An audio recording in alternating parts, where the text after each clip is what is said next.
Fils et du Saint-Esprit. Amen. Esprit de Pentecôte, souffle de Dieu, vois ton Église aujourd'hui rassemblée. Esprit de Pentecôte, souffle d'amour, emporte-nous dans ton élan. Emporte-nous dans ton élan. Nous écoutons l'évangile de Jésus-Christ en ce 1er mai, premier jour du mois de mai 2026, tiré de Jean chapitre 14, verset 6 et suivant.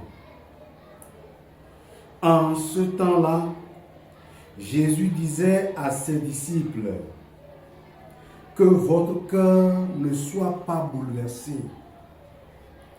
Vous croyez en Dieu, croyez aussi en moi.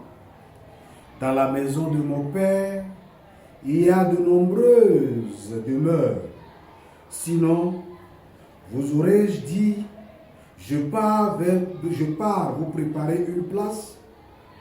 Quand je serai parti vous préparer une place, je reviendrai et je vous emmènerai auprès de moi, afin que là où je suis, vous soyez vous aussi.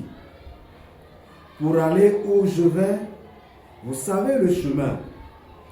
Thomas lui dit, Seigneur, nous ne savons pas où tu vas. Comment pourrions-nous savoir le chemin?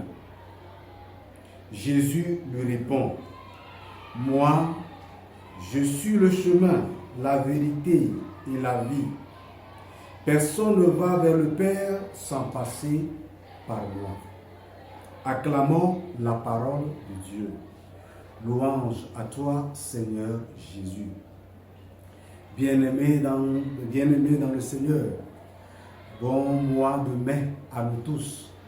Bon mois marial à nous tous, parce que pour nous Salésiens, c'est un mois également crucial, un mois où nous fêtons notre mère, secours des chrétiens, auxiliatrice des chrétiens. Alors je souhaite à tous et à toutes bonne fête de Marie auxiliatrice et précieux mois marial à nous tous. Que Marie auxiliatrice continue d'intercéder pour la mission, continue d'intercéder pour tout un chacun de nous, continue d'intercéder pour le travail que chacun de nous sommes en train de faire ici-bas. Alors, par rapport à ce texte que nous venons d'écouter ce matin, également rappeler que c'est le 1er mai. Nous fêtons Saint Joseph, travailleur, artisan.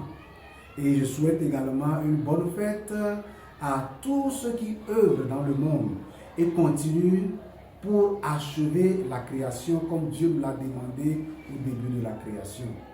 Et justement, dans ce texte que nous venons d'écouter, on voit Jésus qui nous annonce une très bonne nouvelle. Je retourne au Père, je vais vous préparer des demeures. Vous serez avec moi parce que là où je suis, je veux que vous soyez avec moi. Et c'est une réalité, mes frères et sœurs. C'est une réalité parce que Dieu nous aime tellement qui ne veut pas nous sentir loin de lui. Il veut que nous soyons plus proches de lui, là où il est, que également nous soyons avec lui, pour que notre amour soit un amour vrai, un amour profond, un amour vital pour tout un chacun de nous. Mais devant cette nouvelle, Thomas se pose encore en mécréant, excusez-moi le terme, pour la deuxième fois, se pose en mécréant. Nous ne sait même pas d'où tu viens et on ne sait pas là où tu vas. Mais le Christ le réitère encore. Et je crois que c'est un message pour tout un chacun de nous en ce jour. Je suis le chemin, la vérité et la vie. Jésus est le chemin. Parce que c'est à partir de lui que nous pouvons voir le Père, contempler mieux le Père, le visage du Père à la fin de notre vie. Il est la vérité il est la vérité, il n'est pas dit il est une vérité, non, il dit il est la vérité. C'est-à-dire qu'il est la vérité suprême. Il est la parole qui ne se détruit pas. Elle est la parole qui se réalise. Et il termine, il est également la vie. Bien, chers frères et sœurs en Christ, je crois que le Seigneur nous appelle à être davantage plus proche de lui. Nous appelle à avoir une très grande confiance en lui, parce que c'est justement à partir de lui que nous pouvons toucher du doigt le Père. C'est à partir de lui que nous pouvons avoir la vraie vérité que chacun de nous sommes en train de chercher. Et c'est seulement avec lui que nous pouvons avoir la vie en abondance. Qui nous accorde cette grâce. Et je souhaite à tout un chacun de vous encore une bonne fête et un très bon mois marial.